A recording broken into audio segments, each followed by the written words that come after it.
Alhamdulillah, wassalatu wassalamu ala rasulillah wa ala alihi wa sahbihi wa mawala ma ba'd.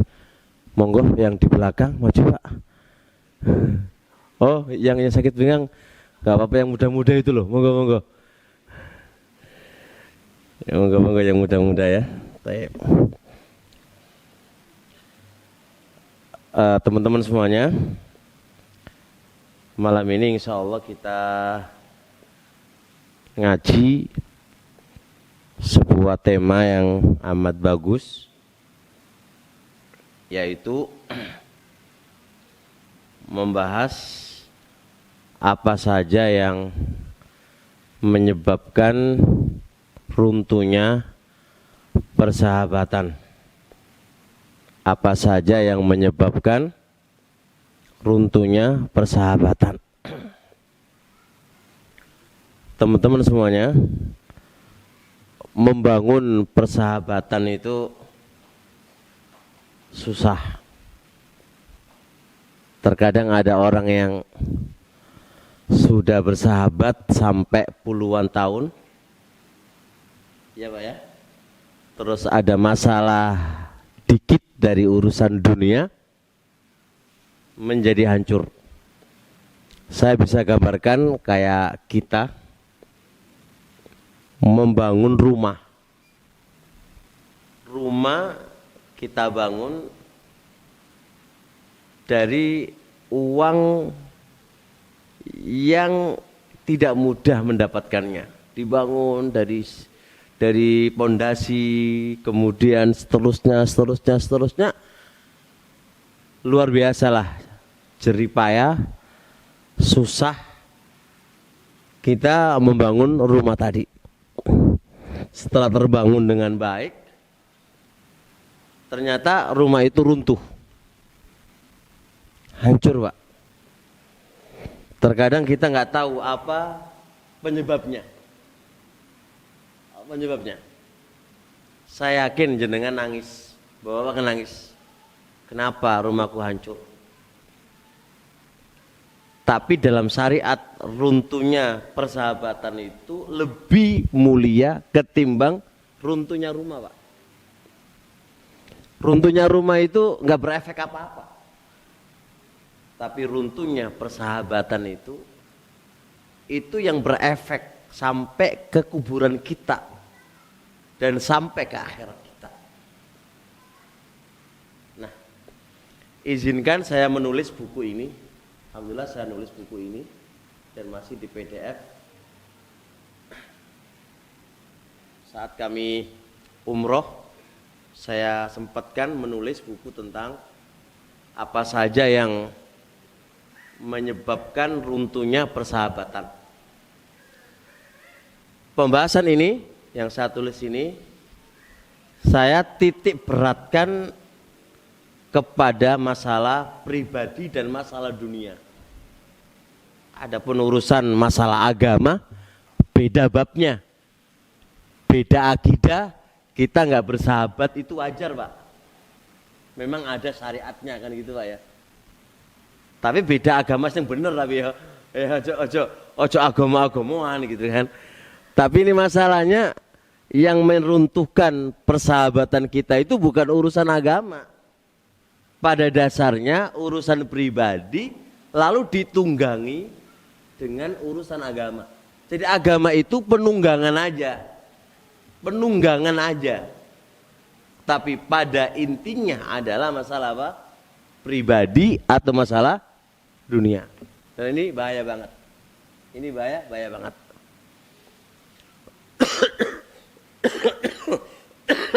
Nah, ini ada puluhan penyebab dan saya akan sampaikan ya sesuai waktu yang ada ya. Kalau kita dapatnya 5, alhamdulillah. Dapatnya 10 ya, alhamdulillah kan gitu kan. Ya moga-moga Allah pertemukan lagi. Bisa ditulis ya. Dan bisa ditambahi jenengan punya usulan, monggo. Ini kan analisis ini kan bisa terjadi pada diri antum juga kan gitu Pak. Kenapa saya berteman dengan A puluhan tahun hanya masalah urusan melamar anaknya terus gak dikasih gitu kan, terus jadi bertengkar, jadi nggak mau nyapa kan, atau urusan bisnis ya kan, atau urusan yang lain lah ya, dan seterusnya kan, sehingga ini menjadi masalah kan, sehingga ini menjadi masalah. Penyebab pertama yang bisa dicatat teman-teman semuanya adalah at-tama'u fid dunya au fima ingdan nas. Penyebab rusaknya persahabatan yang pertama adalah ada unsur ketamakan terhadap dunia atau unsur ketamakan kepada apa yang dimiliki oleh temannya. Bisa dipahami? Jadi temannya itu punya dunia, terus dia iri. Masya Allah. Lalu dia iri. Jadi ujung-ujung masalahnya di mana? Di dunia. Dia tamak dengan dunia atau tamak dengan apa yang dimiliki dunia oleh temannya. Temannya itu punya dunia. Nah, dia iri. Temannya bisa umroh setiap tahun, temannya ganti-ganti mobil, temannya ganti-ganti rumah, temannya ganti-ganti istri. Jangan ganti istri ya, bahaya nanti. Kok gonta-ganti terus ini gimana ini? Nah, karena dia ada ketamakan, kedengkian terhadap temannya dalam urusan dunia, maka ini menjadi penyebab apa? Gugurnya persahabatan. Persahabatan. Nah, oleh karenanya ada dalam sebuah hadis, dan hadis ini dikatakan oleh Syekh Al-Albani hadisun sahih. Syekh Al-Albani dalam kitab Silsilah Shahihah raqam hadis 944. Kata Rasulullah SAW, izhad fid dunya yuhibbakan nasu wajhad fima fi aidin nas yuhibbakan nasu. Zuhudlah Anda dalam urusan dunia, manusia akan menyukai kamu. Dan zuhudlah Anda terhadap apa-apa yang dimiliki oleh manusia, manusia akan mencintai kamu. Berarti kalau kita tidak terlalu tamak dalam urusan dunia, dan kalau kita tidak terlalu tamak terhadap apa-apa yang dimiliki oleh saudara kita, insya Allah teman kita itu akan menyukai kita dan mencintai kita. Mafhum mukhalafah dalam usul fikih ya. Mafhum mukhalafahnya berarti kalau kita tamak ya terhadap apa yang dimiliki oleh saudara kita, iri dengki terhadap apa yang dimiliki oleh saudara kita, otomatis saudara kita itu akan benci sama kita. Padahal dulunya teman akrab, dulunya tidur bareng-bareng. Dan ini umum, baik itu ustadz maupun tidak ustadz. Lu kok bisa? Iya, ustadz itu kok banyak penggemarnya gitu kan, yang satu kok nggak ada penggemarnya. Nah, ini kan menyebabkan iri terhadap apa yang dia miliki. Yang satu kok kelasnya harus doktor gitu kan, yang satu kok S1 aja nggak lulus itu ya. Nah, dia tamak dengan gelar oleh temannya, iri dengan apa yang dimiliki oleh temannya berupa gelar-gelar yang ada atau keviralan yang ada. Nah, ini menyebabkan teman kamu tadi nggak akan suka dengan Anda. Nah, kalau nggak suka berarti apa yang terjadi? Gugur persahabatan. Oleh karena itu teman-teman semuanya, sudahlah yang dimiliki oleh teman kamu dari dunia itu bab pembagiannya Allah, biarin. Dia mau ganti mobil kayak mau ganti apa jenis rumah, mau punya ini, itu terserah, nggak usah kita mikirin dia. Nggak usah kita mikirin dia. Urusan dia dengan Allah. Urusan Anda juga dengan Allah. Apa yang Allah berikan terhadap dia dari urusan-urusan dunia, itu pembagian Allah. Dan Allah nggak akan salah dalam membagi urusan rezekinya. Kita nggak perlu sampai neliti, nggak perlu ini, nggak perlu Pak. Itu sudah urusan dunia. Urusan dia dengan Allah Subhanahu wa Ta'ala. Bisa dipahami? Baik. Itu kesimpulan singkat ya. Nggak usah panjang-panjang. Ini titik poinnya aja ya. Baik. Yang kedua, di antara penyebab gugurnya persahabatan adalah salah satu dari kita berbuat kemaksiatan. Salah satu dari kita berbuat kemaksiatan atau meninggalkan kewajiban. Ima kitanya, dari kitanya, atau dari dianya.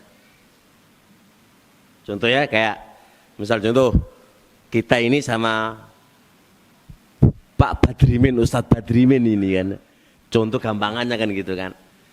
Dulu bersahabat, Masya Allah akrab banget. Dakwah yuk bareng-bareng ya kan. Ke lokasi yuk bareng-bareng. Nikah yuk bareng-bareng gitu kan ya. Sampai makan satu piring pun Masya Allah. Tapi tiba-tiba apa? Kok menjauh? Nggak ada sapa menyapa. Bahkan ditegur saja nggak mau. Ini ada apa ini? Ya kan? Makanya bisa jadi imma dianya berbuat maksiat atau kitanya yang berbuat maksiat.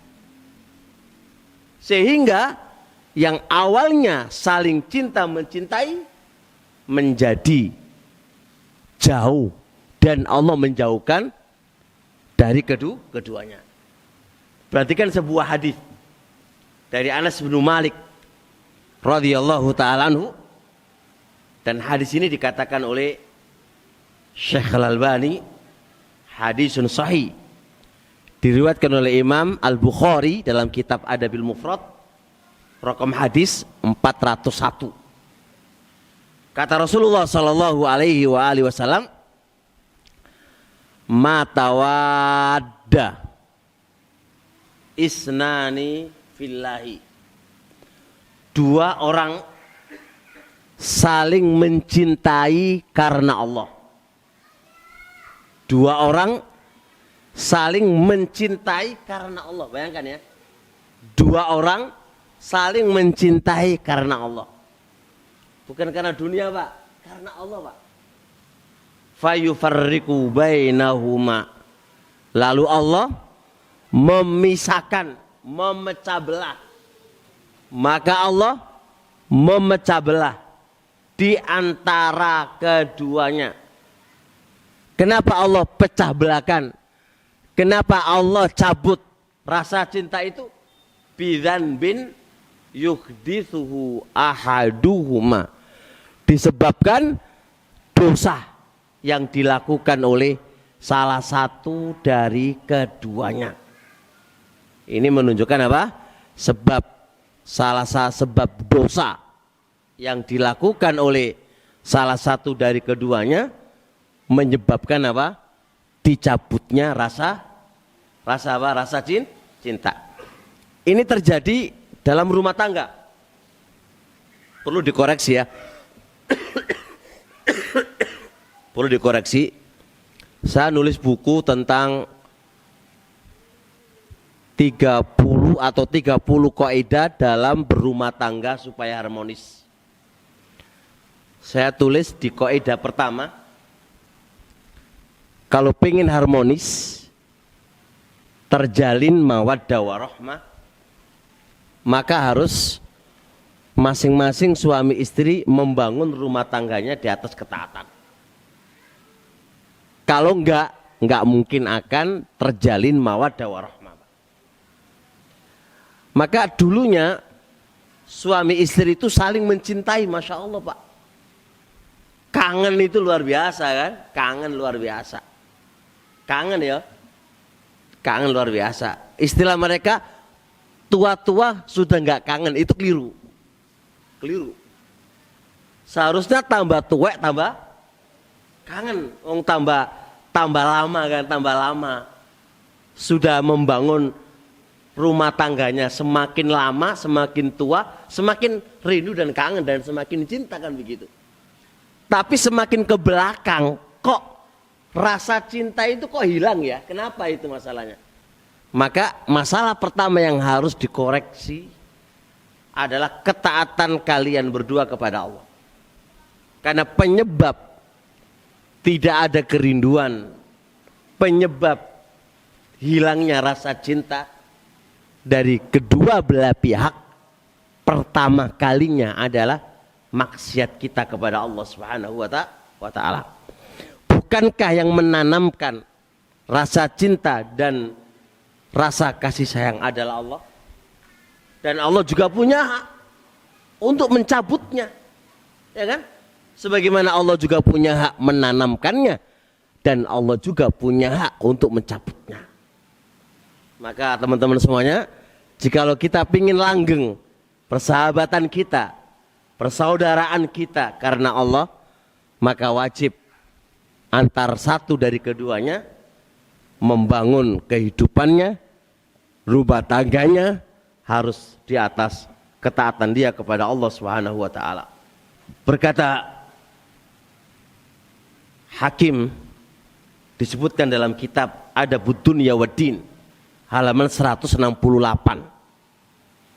Kata beliau, man arada izzan bila asyiratin wa ghinan bila malin wajahan bainal ikhwani wa mahabatan ingda sultani falyakhruj min dhilli ma'siyatillah ila izzi ta'atihi. Barang siapa yang ingin mulia tanpa nasab, karena kemuliaan itu terkadang karena keluarga, karena nasab. Dia pingin mulia tanpa nasab, Pak. Yang kedua, pingin kaya tanpa harta. Pingin kaya tanpa harta, Pak. Jadi hatinya itu kaya tanpa harta. Dia bisa kaya tanpa harta, bayangkan. Dan dia bisa mulia di antara teman-temannya. Dan dia punya kedudukan, dihormati di sisi para pejabat. Padahal dia bukan pejabat. Bukan pejabat. Tapi dia dihormati di sisi pejabat. Apa kata beliau? Fal yakhruj. Maka hendaknya dia keluar. Keluar dari apa? Dari kehinaan berupa maksiat kepada Allah, menuju kepada kemuliaan berupa ketaatan kepada Allah Subhanahu wa ta'ala. Artinya apa? Jauhi kemaksiatan, tanggalkan kemaksiatan, dan menujulah Anda menuju ketaatan. Maka Anda akan mulia, dihormati oleh orang. Anda akan menjadi kaya. Maka berarti jikalau Anda kata ada orang yang kaya, tapi kok masih fakir aja kan, maka takwalah kepada Allah. Anda itu kakek maksiat. Wis duit, sudah punya duit, tapi masih kurang aja. Berarti Anda itu punya masalah di situ, ya kan? Apalagi yang nggak punya duit, ya kan? Terus butuh duit, ya biasa lah, wajar kan ini, ya. Wajar ini kan, wajar ya.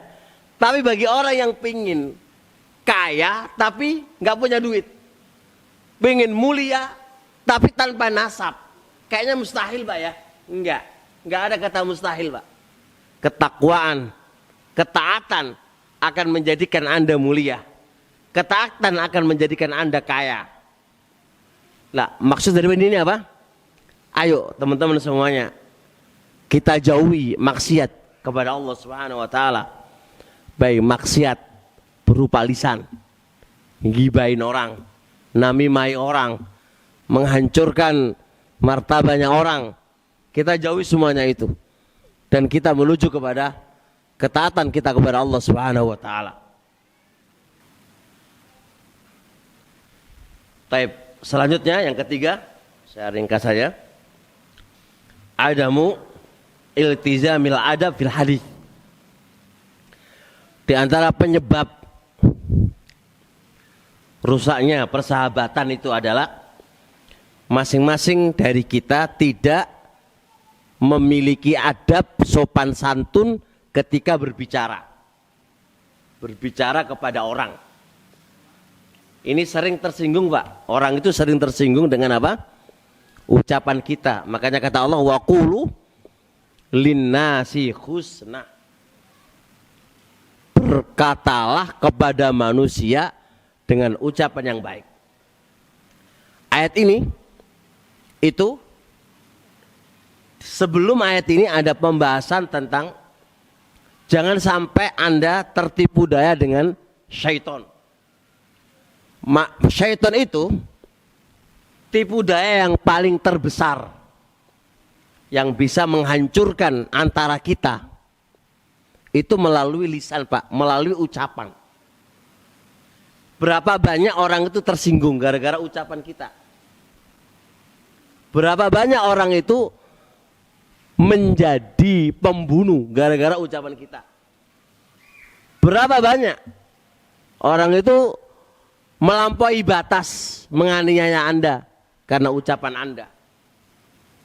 Makanya benar banget ucapan Rasulullah SAW. Man kana yu'minu billahi wal yaumil akhir falyakun khairan aw liyasmut. Hadis ini kalau kita mau analisis benar-benar, Pak. Kenapa Rasulullah SAW mengatakan barang siapa yang beriman kepada Allah dan beriman dengan hari akhir, maka berkatalah dengan ucapan yang baik atau Anda diam. Anda itu hanya dua pilihan. Pilihan pertama adalah diam atau Anda berkata. Berkata itu pun Anda harus pilah. Apakah yang saya katakan ini baik? Baik ini gimana? Baik menurut Allah dan baik tidak menyakiti orang lain. Kalau Anda kata itu tidak menyakiti orang lain, maka ucapkan, keluarkan kata-kata itu kepadanya. Dan Anda harus yakin itu. Yakin atau ghalabatul dzan, prasangka kuat Anda. Yang saya katakan itu tidak menyakiti dia. Imma yakin itu nggak menyakiti. Atau prasangka kuat itu nggak menyakiti, maka keluarkan kata-kata itu kepadanya. Tapi kalau Anda masih dalam kata petik, masih ragu, Pak, tahan. Ucapan itu tahan. Jangan diucapkan kepadanya. Karena itu akan membawa malapetaka. Akan membawa rusaknya persahabatan. Coba kita lihat. Sebenarnya masalah kita masalah kecil, Pak. Terkadang masalah-masalah kecil, bukannya besar masalahnya. Tapi karena ada dari omongan kita yang menyakitinya, maka yang menjadi masalah-masalah menjadi besar. Berapa banyak masalah suami istri? Pada dasarnya itu kecil. Tapi karena kita nggak bisa menahan emosi dan menahan ucapan, sehingga ucapan kita itu menusuk hatinya dia. Kata mereka, ditusuk pedang itu masih bisa sembuh. Tapi kalau ditusuk dengan apa? Kata-kata, itu teringat selalu. Begitu, Pak, ya? Betul nggak ini? Wow, beneran itu ya, sepakat ya. Sepakat ya. Oleh karenanya, ayo, kalau kita pengen langgeng persahabatan kita dan pingin terus menerus Allah berkahi persahabatan kita, maka harus iltizam, komitmen menjaga adab di dalam bertutur kata. Kita harus berpikir matang kata yang kita ucapkan kepadanya. Bahasa apa yang kita ucapkan itu kita harus pikir matang itu. Walaupun apa yang kamu katakan itu benar, tapi pilihlah kata yang tepat untuk dia. Contoh ya, ente goblok memang dia goblok. Tapi kalau antum membahasakan ente goblok, wah tertusuk hatinya gitu kan. Tapi kalau Anda bahasakan begini, kayaknya antum belum ngerti ya, itu masih lebih mending kan, coba bahasakan. Pilihlah kata yang baik, yang tidak menyakitin dia, dalam rangka apa ya Wan? Supaya utuh persahabatan kita dan supaya langgeng apa itu namanya pertemanan kita. Taib. Yang keempat, teman-teman yang suka gurau, hati-hati. Kadang-kadang gurau itu apa? Melampaui batas. Terus mari ngono sakit hati. Apalagi sekarang zamannya zaman baperan. Zaman yang tidak lapang dada. Sedikit kata saja langsung baperan. Ngamuk ngambek. Ini zamannya sekarang. Dan ada sebuah analisis kenapa kok baperan itu. Nanti kayak kita akan kupas. Orang ini kurang mengenali Allah aja. Kurang mengenali Allah menyebabkan dia baperan. Nanti saya punya kitab judulnya Rihlatul Qalbi ila Ma'rifatil Mahbubi, perjalanan hati menuju sang kekasih. Itu membahas tentang hati kita ini supaya nggak baperan, supaya kita lapang dada. Itu harus dikembalikan kepada Allah Subhanahu wa taala. Nah, ini butuh ilmu, butuh ilmu. Ya, ana sampaikan sekarang memang zaman-zamannya baperan, Pak Ge. Ya, sedikit aja tersinggung, apalagi yang punya duit, yang punya pejabat, yang punya andil. Ya, kalau Anda ngomong dikit aja atau Anda tidak menggunakan pendapatnya aja itu marah-marah kan. Nah, ini semua adalah kacau sudah kayak gini ini. Dan ini kalau diberikan di dakwah ya kacau semuanya, jadi tengkaran aja isinya. Isinya jadi tengkaran saja.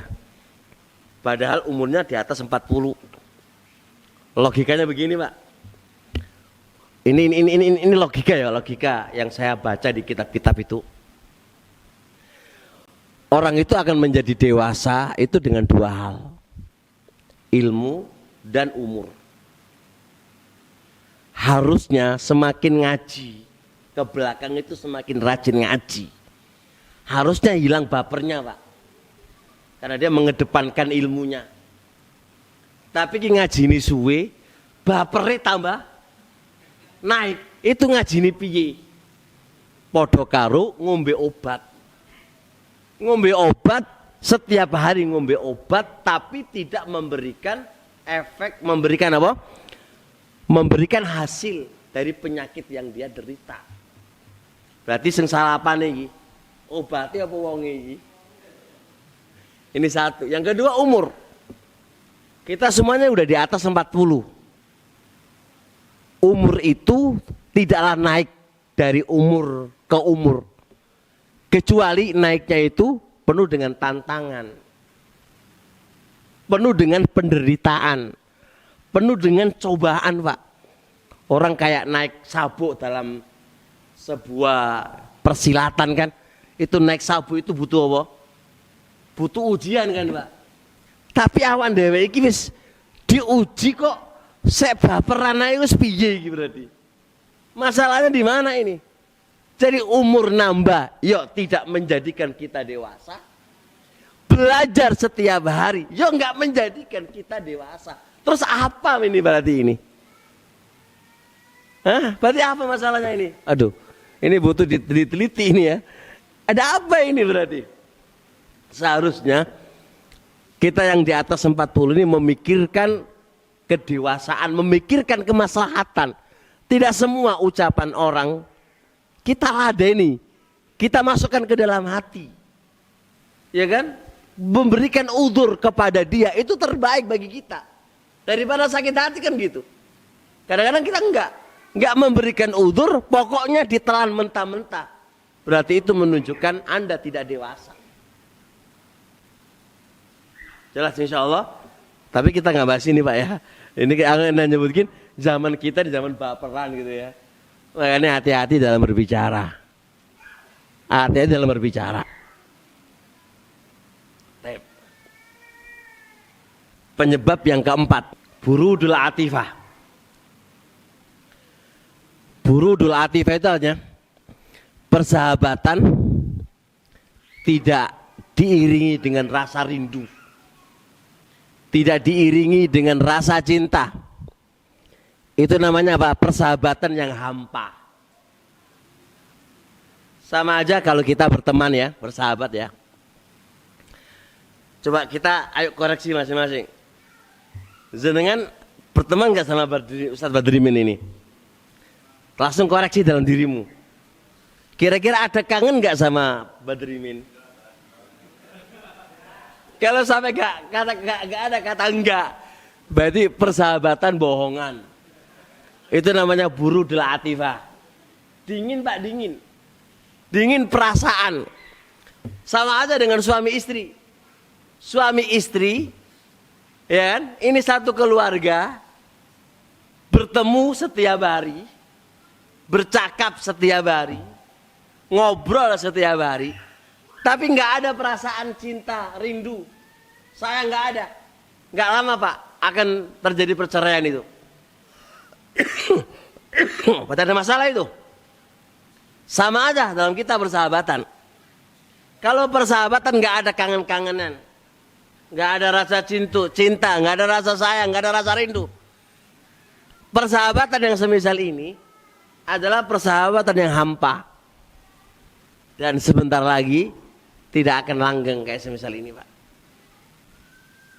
Makanya kalau kita sudah menyatakan aku adalah sahabatmu, maka jalin hubungan rindu kepadanya.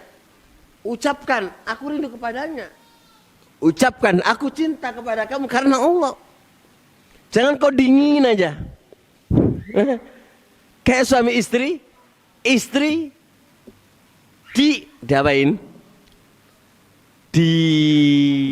Sebagaimana laki-laki suami istri ya, dia diem aja, dibawa ke kiri, diem aja. Kamu tuh ngapain diem aja kan? Nyaman nggak Anda? Seorang istri yang selayaknya seorang istri adalah melayani suami, tapi ketika dia melayani Anda itu dia dingin, nggak ada istilahnya apalah begitu kan? Saya yakin ada apa dalam diri kamu kan gitu kan? Kalau Anda merasakan tidak nyaman memiliki istri yang demikian ini, sama aja. Kalau kita punya sahabat yang modelnya dingin aja kayak gini ini. Teman kamu punya masalah, biarin. Teman kamu punya kebutuhan, biarin. Ini persahabatan model apa kayak gini ini? Anda dingin sekali. Tidak paham tentang keadaan saudara Anda. Ya, Anda nggak paham tentang kebutuhan saudara Anda. Itu namanya Anda itu dingin banget. Dingin banget. Kenapa? Li'anna haqiqatal ukhuwa syaukun wa haninul qalbi. Karena hakikat persahabatan itu adalah rindunya hati. Pingin membantu apa yang menjadi kebutuhannya. Pingin ikut sedih di saat dia sedih. Di saat dia susah, kita juga susah. Itulah yang namanya persahabatan yang hakiki. Ya, bisa dipahami? Jangan persahabatan pas dia enak, koncoan kita ya. Karena dia lagi enak, lagi punya duit gitu kan. Kalau dia nggak punya duit, nggak ada anakku tak ganti lagi dengan teman yang lain. Ini namanya persahabatan bohongan kayak gini ini.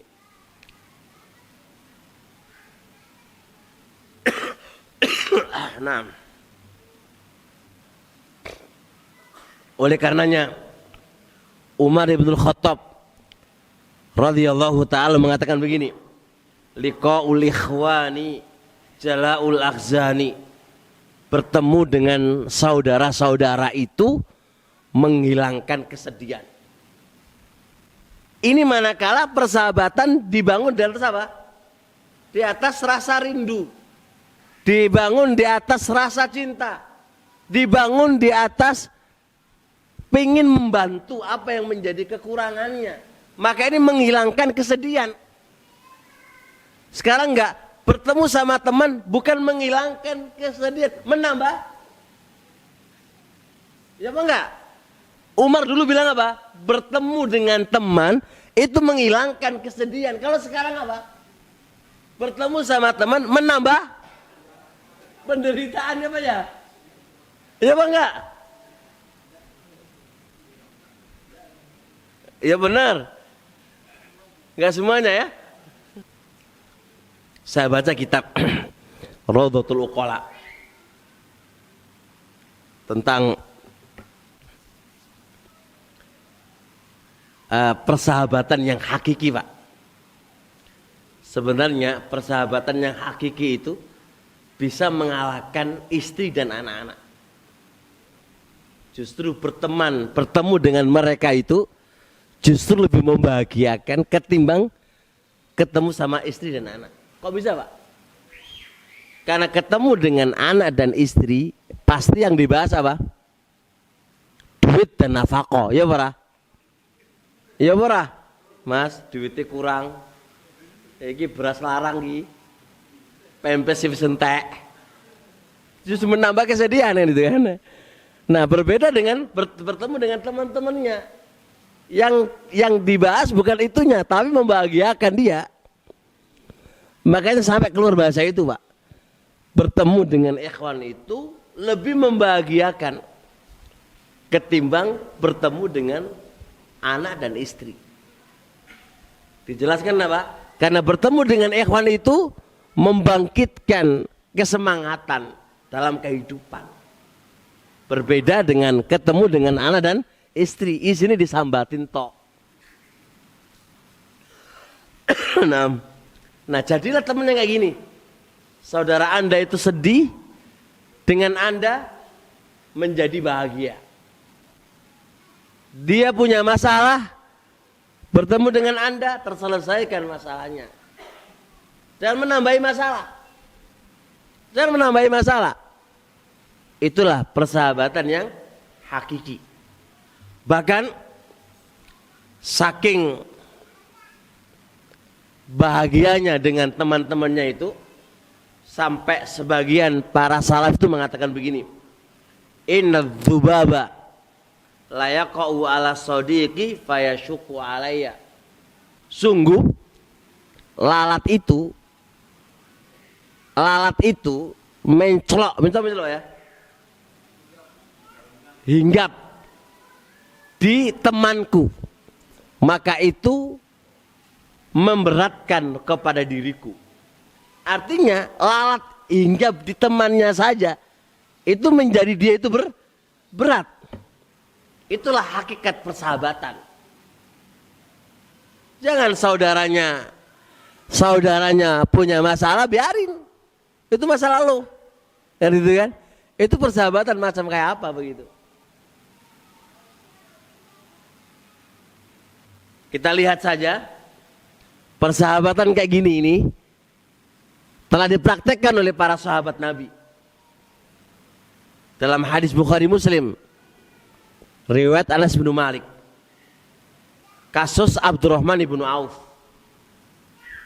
yang Rasulullah persaudarakan dengan Sa'ad bin Rabi. Ketika Abdurrahman bin Auf datang ke rumah Sa'ad bin Rabi, langsung dibagi, Pak. Wahai Abdurrahman bin Auf, separuh hartaku untukmu dan separuh dari istriku untukmu. Pilih, coba bayangkan. Pilih dari istri-istriku tuh, pilih. Saya taruh untukmu, bayangkan. Tapi aku aja ngomong ini oleh Bekasi wae ngono kan. Bekasi kan kayak aku ngono. Oh, kayak gitu, Pak, begitu. Karena dulu mencari istri tidaklah mudah semisal kayak sekarang. Mencari istri butuh mahal besar, Pak. Butuh modal besar. Jadi kalau diberikan itu gratisan, Pak. Coba lihat. Itulah sidqu ukhuwah, jujur dalam persahabatan. Ketika Anda punya harta, nih separuh untukmu. Nih istri, pilih mana yang kau sukai, tak talak dan ambil. Luar biasa kan, Pak? Apakah ada di zaman sekarang? Ya enggak. Ayo tapek dhewe lah, apa tak kena wong. Iya.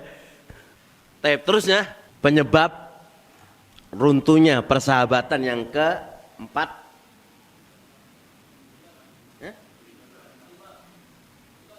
Kok 5? Enggak salah kah? Kelima sekarang kah? Oke.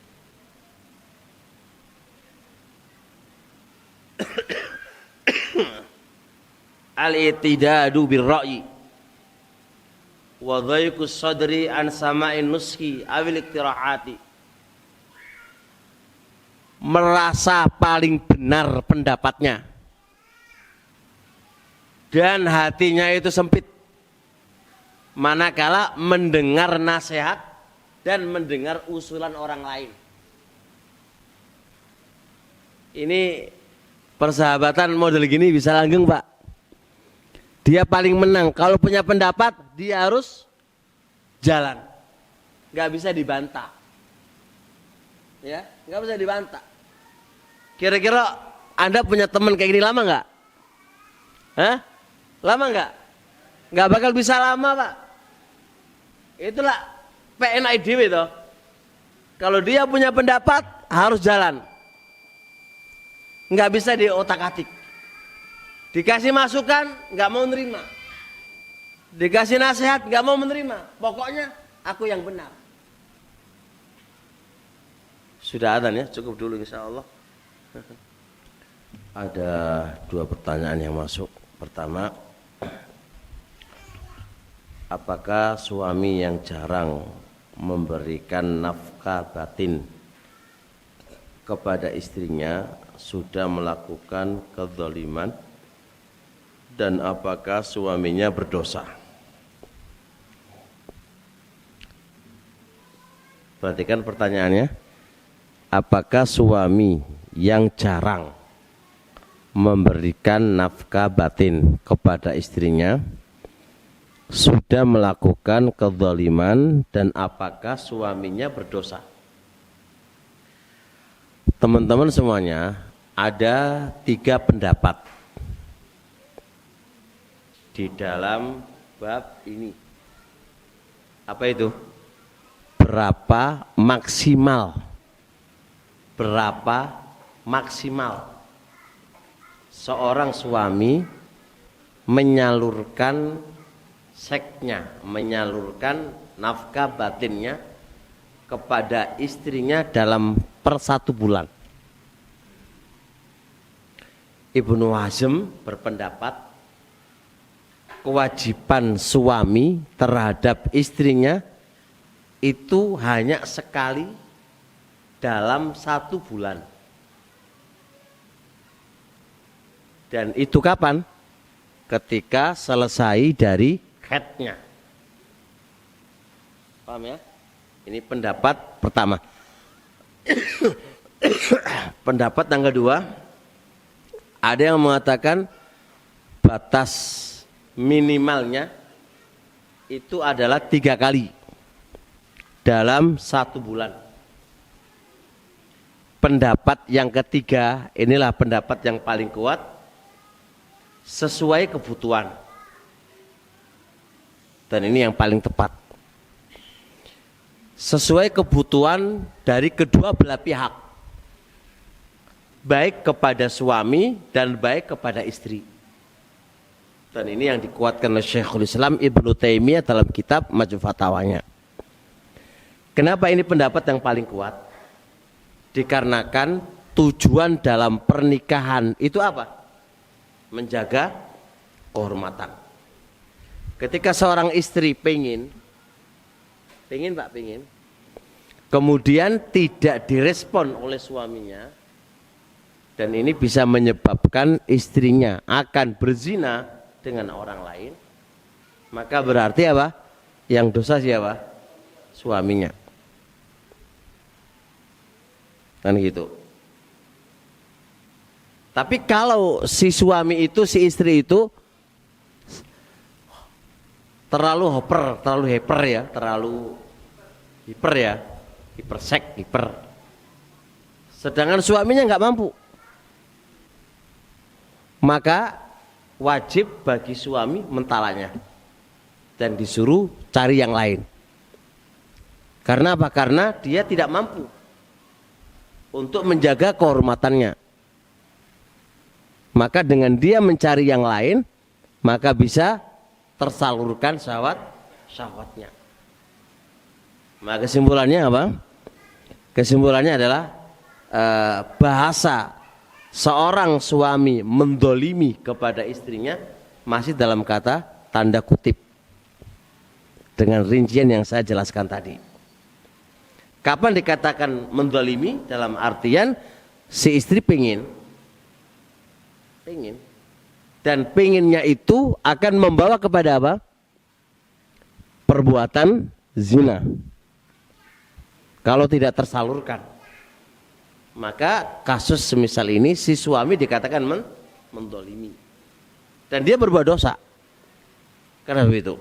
Tapi kalau seorang istri itu pengen tapi nggak direspon oleh suaminya dan itu tidak membawa kepada perbuatan dosa yang lain, artinya tidak membawa kepada perbuatan zina, maka itu belum bisa dikategorikan apa? Mendolimi dan berbuat dosa. Berbeda dengan kasusnya suami yang harus dilayani, itu beda babnya. Bisa dipahami insyaallah? Jadi ini harus dirinci, nggak boleh menjawab, "Woi yo suami itu salah," nggak bisa begitu juga kan? Nggak bisa begitu juga. Ustadz mau bertanya, qadarullah dulu ada salah paham dengan teman saat mau bertemu meluruskan tidak mau hingga sampai sekarang tidak mau bertegur sapa dan memutus hubungan. Apakah kita berdosa bila ikut memutus hubungan karena pihak dari sana tidak pernah mau menemui setiap berkunjung? Dalam kaidah al-umuru bi maqasidiha, perkara sesuai dengan niatnya. Jangan sampai terbesit di dalam hati kita pingin memutus silaturahim, Pak. Karena memutus silaturahim itu dosa besar. Dosa besar. Bisa dipahami? Nah, maka kita jangan sampai punya niatan memutus silaturahim. Jangan. Walaupun dia tidak mau menyapa kita. Walaupun dia tidak mau mengucapkan salam ke kita, maka jangan sampai ada niatan memutus, Pak. Kalau ada niatan memutus karena perkara dunia, Anda dosa. Anda dosa. Ulama sepakat, Pak, memutus silaturahim itu nggak boleh. Bahkan tidak berbicara dengan temannya selama 3 hari dalam lebih daripada 3 hari dalam urusan dunia, itu dosa. Itu dosa kan, Pak? Jadi kita tetap niatan kita menyambung, Pak. Urusan dia, Pak, tidak mau menyapa, nggak apa-apa, itu urusan dia. Anda nggak mengucapkan salam kepadanya, nggak ada masalah. Yang penting jangan punya niatan memutus. Itu penting. Jangan ingat ya, al-umuru bi maqasidiha. Anda tidak mengucapkan salam bukan berarti memutus. Paham ya? Anda tidak berkunjung kepada dia bukan berarti memutus. Tapi kalau Anda sudah punya niatan memutus, maka berarti Anda dosa. Paham insyaallah ya? 2 hal yang harus dibedakan. Baik, barakallahu fiik. Bisa dipahami? Sudah habis?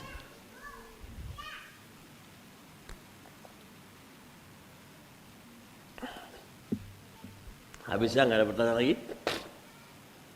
Kalau nggak ada, cukup insya Allah. Sampai di sini. Karena nggak ada pertanyaan, karena antum anti pertanyaan atau paham kabeh sehingga nggak ada pertanyaan ya gitu ya. Tayyib khair insya Allah. Loh, antum bahasa saya anti pertanyaan dengan ketawa, beda dengan anti pertanyaan sambil matanya apa? Nah itu kan beda, intonasi beda apa kan? Sehingga bisa dipahaminya beda-beda nanti itu. Jadi bikin ya sesuatu itu nyantai lah gitu kan, sehingga tidak terjadi masalah. Taib subhanakallahumma hamdik asyhadu an la ilaha illa anta astaghfiruka wa atubu ilaik. Assalamualaikum warahmatullahi wabarakatuh.